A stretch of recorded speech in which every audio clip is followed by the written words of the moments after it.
Oi, pessoal, tranquilos?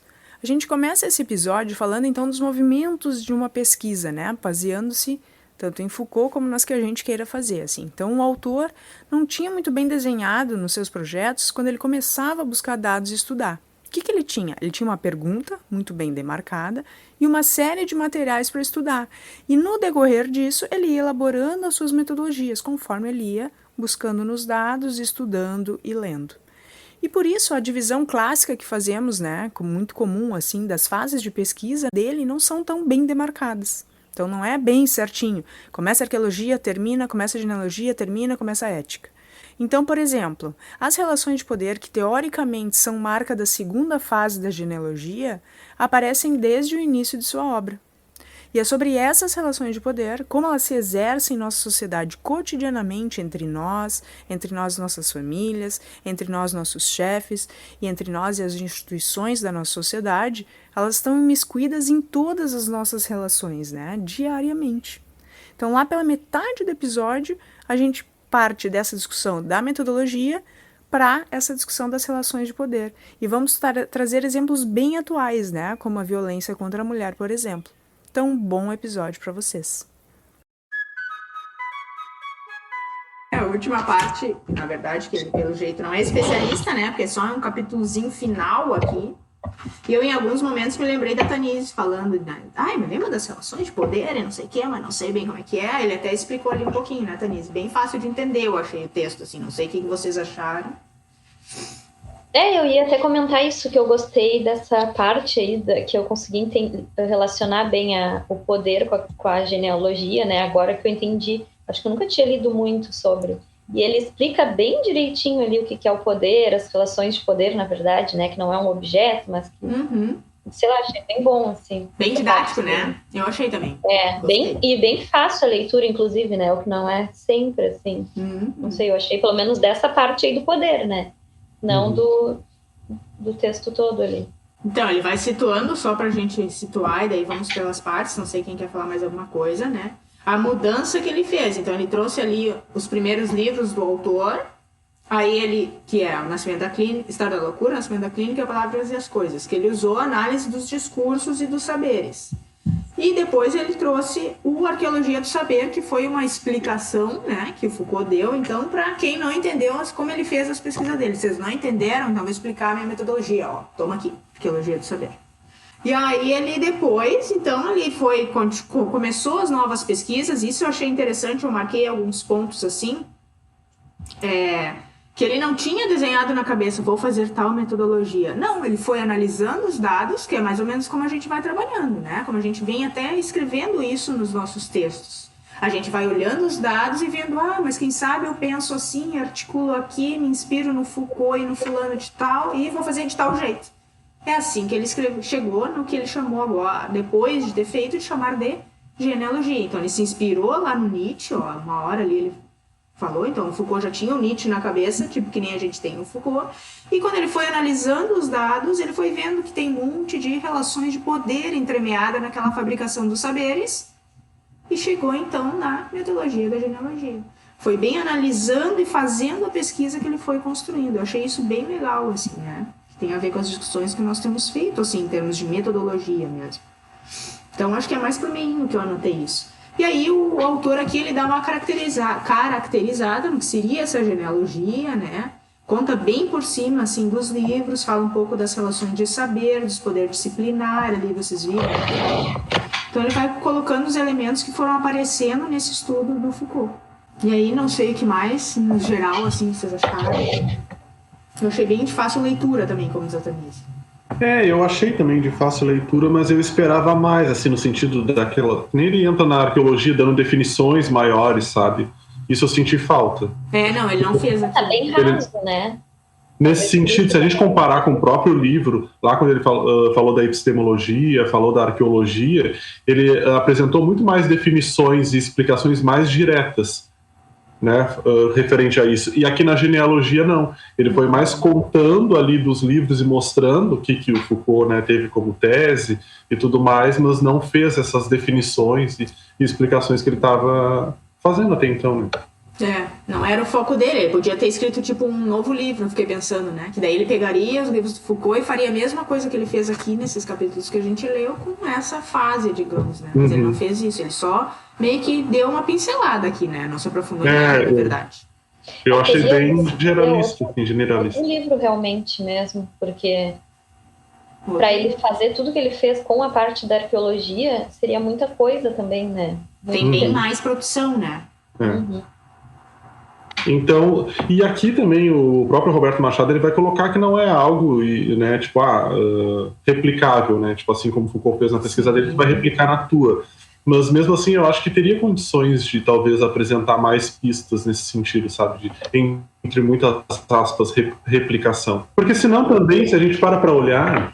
não, é interessante aqui que a gente vai entendendo o que o Foucault fez, mas se a gente, aí eu me coloco também ali na minha própria tese, né?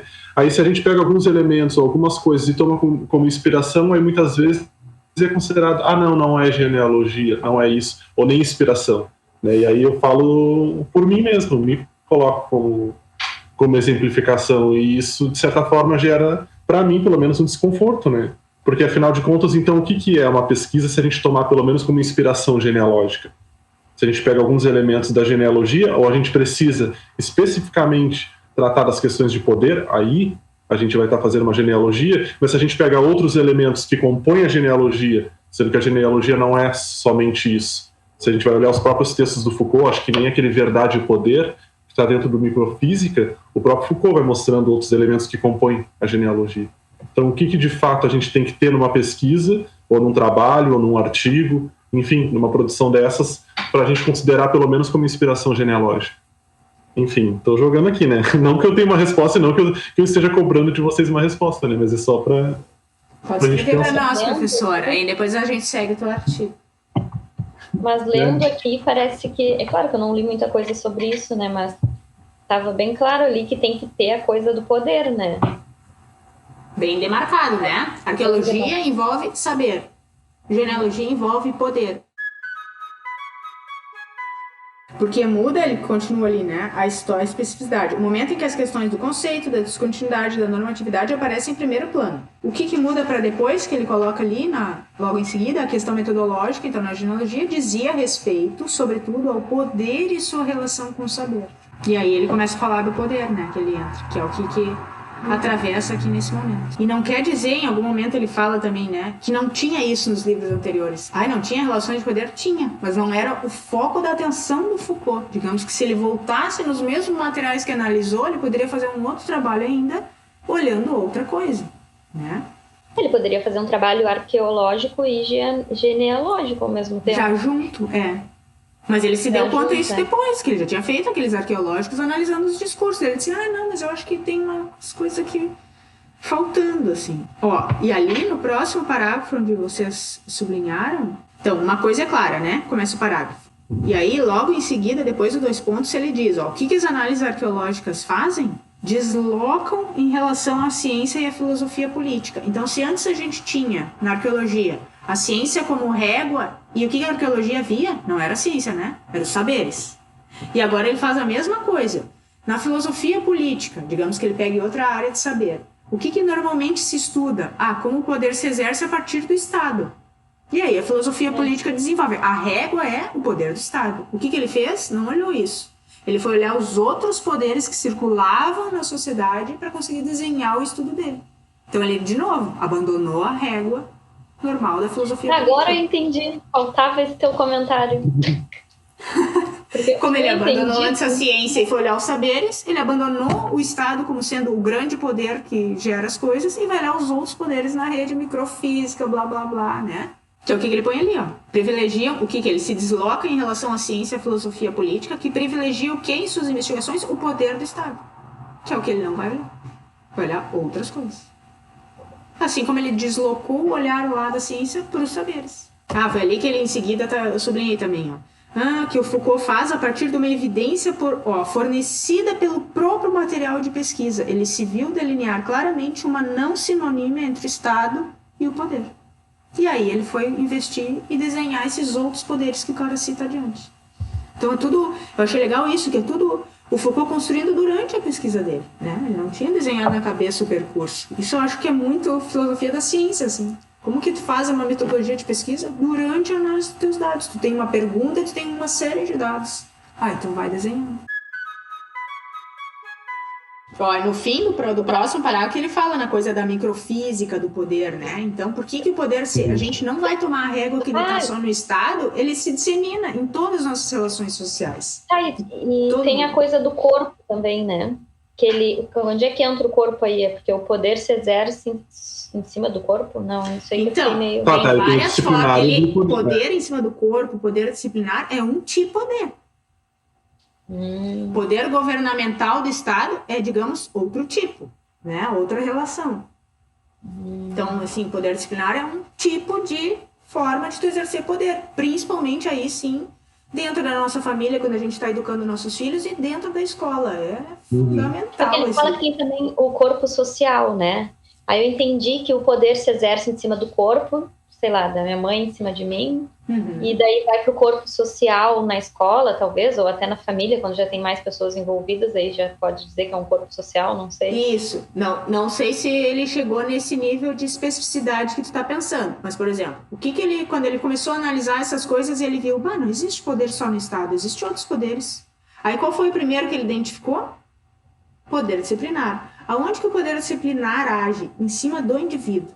Então é do teu corpinho. Ele vai botar disciplina no teu corpo, que nem a gente diz, ele põe corpo em ordem. A primeira coisa que tu faz com as crianças, pena que a Peri não tá aí, mas ela já relatou isso no grupo uma vez, é fazer elas ficar sentada 4 horas durante a escolinha, que é um parto, porque a criança não sabe, não tá acostumada em casa, ela se mexe, ela vai, ela para. Então tu disciplinar aquele corpo a ficar paradinho durante aquelas 4 horas, ouvindo aquele sujeito que tá ali na tua frente falando coisas. Que coisas que ele tá falando? Conhecimentos disciplinares, científicos, o que for, das ciências humanas, exatas, seja o que for, que vão entrar na tua cabeça e vão fazer tu ver que aquilo é importante para alguma coisa ou não, vão te formando pela disciplina na cabeça. Por isso que o nome das disciplinas do conhecimento são disciplinas. Agora a gente pensando num olhar bem Foucaultiano, né? Outras pessoas vão dizer outra coisa. Mas se tu pensar disciplina, o poder disciplinar ele vai agir na tua cabeça, que tu sabe que tu não pode sair pelada na rua, que tu vai ser presa. Tu mesmo e sobre o teu corpo. Eu estava lendo um outro texto que a gente já leu, que aí fala que na ausência até do padre, do rei, por exemplo, do pastor, ele fala, né? Aí tu te disciplina porque tu já tem ali a moral, sei lá. Algo assim. Isso. Então, o que acontece? O poder disciplinar, vocês lembram que quando a gente falou lá da ciência na modernidade, o sujeito que pensa por si, etc., junto com essa modernidade, a gente vai trazer um novo elemento. A gente já tem a ciência, o sujeito que pensa por si, né, o humanismo, enfim, que não é mais pensando pelo meio de Deus, é do raciocínio e tal, bem ciência. E o terceiro elemento que é marca da modernidade, poder disciplinar. No momento que a modernidade, tu te assume isso, tu sabe que existe essa organização do teu corpo, né, essa disciplina que tu tem que obedecer para estar em sociedade, já é uma marca da modernidade. Antes disso, são esses outros caras que tu citou. Como é que era antes disso, quando era um Deus que mandava? Né? Quando tinha aquela outra forma de raciocínio, a gente pode puxar até o Palavras e as Coisas. Quando tinha toda aquela outra episteme que era de Deus e tal, a gente não pensava por nós e não tinha nada de disciplina. A gente tinha que obedecer quem? O pastor ou o rei, que nem tu falou. É outra época. Quando entra a ciência, o sujeito, etc., poder disciplinar. Tudo junto na modernidade.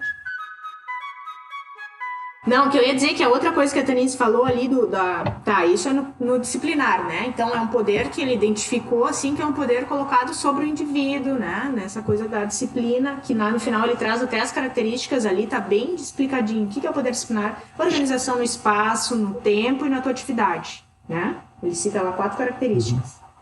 E aí, mais adiante, quando Foucault continuou analisando as coisas assim e viu, o poder não é só centrado no Estado, tem um poder em cima do indivíduo e tem o outro poder, que é isso que a Tanise falou, que é a nível de população.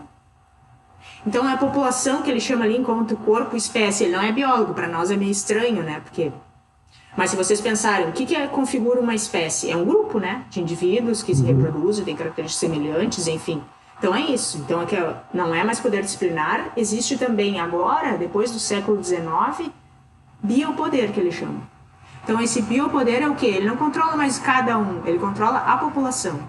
Então existem, por exemplo, características que a gente tira dessa população, como censos demográficos, o que a população como um todo está necessitando. Até a vacinação, né? Exato, eu ia chegar aí. Então, o que está rolando? Vacinação é o exemplo mais clássico de um biopoder. Por quê? Porque ela não controla tudo. Tu sozinha te vacina e daí, Tanise? Nada acontece. Precisa do coletivo. Então, é de todo o grupo. Então, não é mais um poder do indivíduo, é um poder sobre a população. Então, campanha de vacinação é o exemplo mais clássico que se dá. Porque tem que ser todo mundo vacinar, senão não adianta nada. Então, é um poder que tu exerce sobre o grupo todo da população. Né? Então, esse já é um segundo poder que ele identificou já depois da modernidade, daí mais recente, digamos assim, na história dos poderes que ele analisou. Quando a gente não tem possibilidade de resistir a essa relação de poder, tipo, os guris podem ficar eternamente reclamando com a coordenação sobre isso. Eles sempre vão ter essa possibilidade de resistir. Quando eles não têm essa possibilidade de resistir, para o Foucault é um ato violento. Por exemplo, a escravidão. Eu ponho o negro ali para levar a paulada, ele não consegue resistir, ele não consegue sair dali, ele não tem o que fazer. Então isso é um ato violento. Tá aí, antes de chegar nesse ponto, os negros poderiam ter alguma resistência. Eles conseguem exercer algum poder. Eles não tinham muita força, né? Não dava muito certo, porque sempre vinha um ato violento junto. Mas quando tu não consegue resistir, para ele é um ato de violência. Fala, Pedro. Não, que eu ia perguntar quanto a, por exemplo, uma violência psicológica, assim, tipo, a pessoa até tem como, mas ela não tem, sei lá, força, sabe? Não consegue, né? É, boa. Tipo assim, em caso, sei lá, de... dentro de casa, assim, sabe? A pessoa não sofre uma violência em si, mas ela não pode resistir também porque, tipo... Abuso psicológico. Pois é. Não, e tem muito isso, né? Que às vezes com a violência contra a mulher, por exemplo. Tem muitas mulheres que aguentam o cara batendo nela, aguentam ele se impor em cima, porque elas não têm o que fazer. Elas não têm para onde ir, elas não têm para quem recorrer. Então elas têm que suportar aquela violência ali, né? Pode ser, é uma forma. Eu acho que dá porque não tem como resistir, né? É discutível. Daí as pessoas vão dizer, mas vai lá e denuncia. Sim, mas se eu denunciar, eu perco o lugar onde eu moro, entendeu? Eu vou ser... Então é difícil, assim. Ainda tem essa possibilidade, não seria um ato violento, se a gente fosse pegar no conceitual ali, básico, assim, do cara, né? Mas ela ainda tem um espaço de resistência, mas ela não consegue, né? É bem mais difícil. Acho que é uma discussão interessante até. Não tem uma resposta. A gente já bota violência, já não tem relação... não consegue, tá lá. Então, então, eu tive que ouvir isso de uma guria uma vez. Mas é porque elas gostam, né? Eu falei, cara, não. Como é que elas aguentam e não vão denunciar? Porque às vezes não é tão simples. E essa coisa da violência contra a mulher, agora, semana passada, saiu um podcast do assunto, aquele do G1, e é bem isso, a maioria das mulheres, elas não resistem por causa dessa dependência, segundo ali o levantamento do pessoal que trabalha com isso. Econômico e tal. Não tem pra onde fugir. E é interessante que eles já começam incentivando a mulher a não trabalhar, né, no início da relação. Pode perceber. Claro que aí fica mais dependente. Não, fica em casa que eu te banco. Cuida dos filhos, claro. Meu pai falou isso pra minha mãe, quando ela falou nem pensar. Deus, Senhor. 30 e poucos % das mulheres que denunciam acabam mortas. E aí elas ainda sabem disso. Tem uma porcentagem de feminicídio dentro das mulheres que denunciam, então também é medo, sabe? Tipo, esse discurso de que estão ali porque querem. Galera, pelo amor de Deus, né? Não, nossa. Difícil. Sim, e a cultura toda do machismo mesmo, né? Aquela frase que tem, como é? Marido e mulher não mete a colher? Não, melhor sem eles, pior sem eles, sabe? Melhor com eles. Bom, pior sem nós. Não, envolve tudo isso, envolve a tortura psicológica, envolve a agressão e envolve também a parte de, às vezes elas gostam da pessoa também, sabe? Tipo, quem nunca não se viu num relacionamento em que tu gosta da pessoa, mas que tu vê que não dá mais certo? Todo mundo tem dificuldade pra terminar e pede desculpa. Não, mas eu nunca mais vou fazer. Mas eu saí de mim, eu não sou assim, tu sabe. E aí só vai aumentando, né, a violência. E tu vai aguentando um pouquinho. Daqui a pouco virou um pocão e tu nem te deu conta também. E aí já virou uma bola de neve, né? Porque aí, pra te sair fora disso... Claro. Não tem mais força, né? Porque, na verdade, se a gente vai olhando, ele vai, tipo, não desmistificando, mas ele vai dando esses outros olhares, assim, né, pro poder. né? Tipo, vai mostrando, na verdade, nem outro olhar, mas vai mostrando eles em outro lugar que não só ali focado no Estado, lá nessa coisa jurídica e tal. E também não só o caráter negativo do poder que muitas vezes a gente tem, né? Porque aí entra naquilo que a Lavínia falou também, tipo, dessa coisa que ele produz. Não necessariamente algo negativo quando se fala de poder. E aí que eu marquei nessa coisa de produzir alguma coisa, que é no parágrafo que começa com sabemos que, lá no meio, mais pro fim, ele vai dizer ali, que eu botei escrevi a lápis, viver em sociedade, que ele bota ali, o que o poder faz? Sim, né? No exercício de suas atividades, ele gere a vida dos homens, controlá-los, os homens, né, em suas ações, para que seja possível e viável utilizá-los ao máximo, aproveitando suas potencialidades. É um objetivo do poder ao mesmo tempo econômico e político. Ele não é ruim, ele produz a nossa sociedade, né, do jeito que ela está. Desde ali onde ele fala que é preciso parar de sempre descrever os efeitos do poder em termos negativos. Eu acho que é isso, né? Não tem um negativo e um positivo. Ele não está olhando por esse viés, eu acho. Ele está apontando como que acontecem as relações de poder. Isso, exato.